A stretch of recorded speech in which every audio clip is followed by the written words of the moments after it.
অন্য অমুসলিম দেশগুলোতে পর্যন্ত, খোদ আমেরিকাতে পর্যন্ত ইহুদিদের বিভিন্ন প্রোডাক্টগুলোকে অত্যন্ত কার্যকরভাবে বয়কট করা হয়েছে।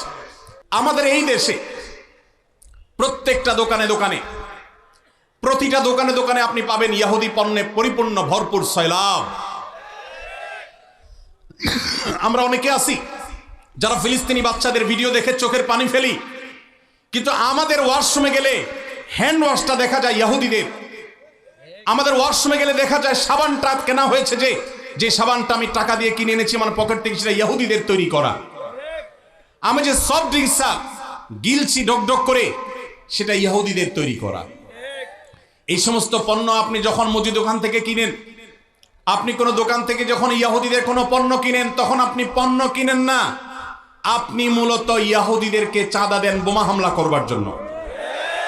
আপনি যেটাকে টাকা দিয়ে সম্পদ কেনা, মাল কেনা মনে করছেন, এটা মাল কেনা নয়, এটা অভিশপ্তদের বোমাবাজিতে সাহায্য করা।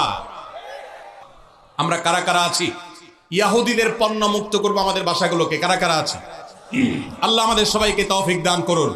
আমাদের বাসা বাড়িতে ইহুদি পণ্য থাকবে না, ঠিক আছে ইনশাআল্লাহ? কোন মুদি দোকান থেকে আমরা ইহুদি পণ্য কিনবো না, প্রয়োজনে সফট ড্রিঙ্কস গিলবো না। দেশিটা থাকলে খাবো, না হলে খাবো না।